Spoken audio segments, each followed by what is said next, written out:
Join our family of creators. Your support means the world to us.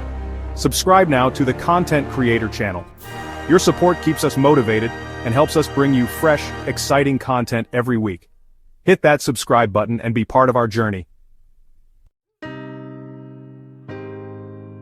Well, hello there.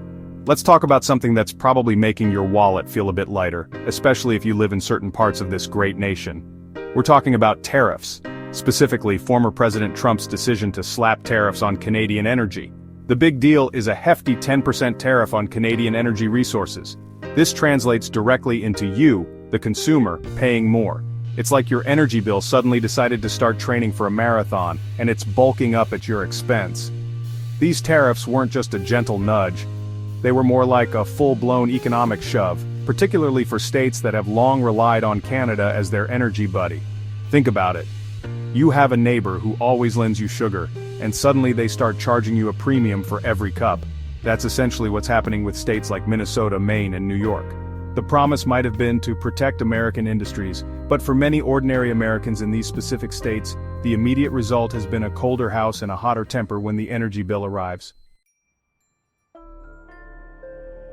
Let's zoom in on Minnesota, the land of 10,000 lakes and 10,000 reasons to worry about energy costs. Minnesota's energy infrastructure is practically married to Canada.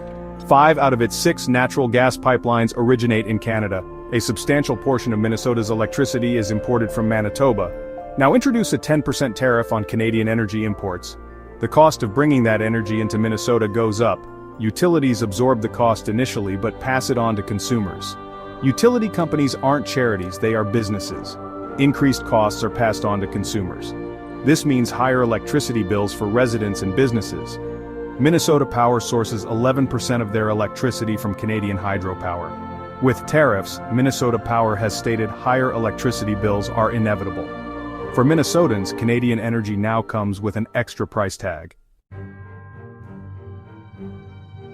Alright, let's travel east to Maine, the Pine Tree State, where residents are likely feeling pretty prickly about their energy bills these days. Maine's reliance on Canadian energy is, frankly, staggering. The state imports over 80% of its heating fuel and gasoline from Canada. When you're that reliant on a single source, any disruption or added cost to that source is going to be felt, and felt deeply.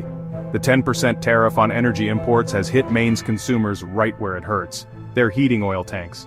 For a state known for its cold, snowy winters, heating oil isn't a luxury, it's an absolute necessity. The tariffs have resulted in an average 10% increase in heating oil prices for consumers. Imagine your heating bill, already a significant expense, suddenly jumping by a tenth. It's a tough pill to swallow, especially when the cold winds start blowing. Maine relies significantly on Canadian hydropower, a source often touted for its cleanliness and reliability. However, that reliability now comes at a higher price. Section 4, New York's nasty surprise, retaliation and reliability riddles. New York found itself in a spicy situation due to tariffs. Canada retaliated with a 25% surcharge on electricity exports. This surcharge impacts New York, which imports a lot of electricity from Ontario. NYISO is concerned about grid reliability and rising costs for consumers. This episode is a reminder that trade wars are rarely one-way streets.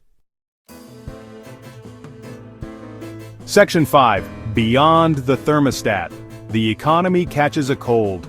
These energy tariffs aren't just a problem for your home heating or your electricity bill, their impact ripples outwards, affecting the broader economy in ways that might not be immediately obvious. Think about it. Energy is a fundamental input for almost everything. So when energy costs go up, the price of other things tends to follow. For instance, the 10% tariff on Canadian energy resources is expected to contribute to increased prices for goods like gasoline. And as anyone who drives a car knows, higher gas prices mean everything that needs to be transported by truck, train, or ship also gets more expensive. Small businesses, the backbone of the American economy, are also feeling the squeeze. Many small businesses rely on imported goods and materials, and if those goods come from or through Canada, or if their own energy costs rise, they face increased operational costs. This can mean tighter margins, delayed investments, or even having to pass those costs onto their customers, which nobody likes. The financial markets also reacted to this news with a distinct lack of enthusiasm. Following the announcement of these higher-than-expected tariffs by the Trump administration, shares for power companies experienced a significant drop.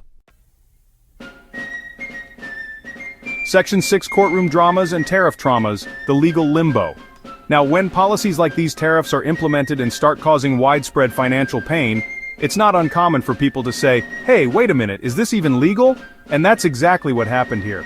Numerous states, along with a host of small businesses who were feeling the pinch, decided to take the matter to court. They initiated legal challenges against the tariffs, their main argument being that the administration had exceeded its presidential authority in imposing them. Initially, it looked like the challengers might have a strong case. The U.S. Court of International Trade, a specialized court that deals with cases involving international trade and customs laws, actually sided with these challengers. This was a significant development. A federal court essentially said, yes, there are serious questions here about the legality of these tariffs. However, in the grand tradition of legal battles, there was a plot twist. That initial ruling from the U.S. Court of International Trade, the one that sided with the challengers, it was temporarily stayed. Subsequently, the U.S. Court of Appeals for the Federal Circuit granted a temporary administrative stay. So, despite the initial victory, the tariffs didn't disappear. Section 7, the crystal ball is cloudy and uncertain energy horizon. So, where does all this leave us? Well, if you're looking for a crystal-clear vision of the future for energy markets, especially concerning U.S.-Canada trade, you might be disappointed. The ongoing trade dispute continues to inject a significant dose of uncertainty into these markets. When policies can change, when tariffs can be imposed or challenged, it makes long-term planning incredibly difficult for everyone involved, from energy producers to utility companies to the end consumers.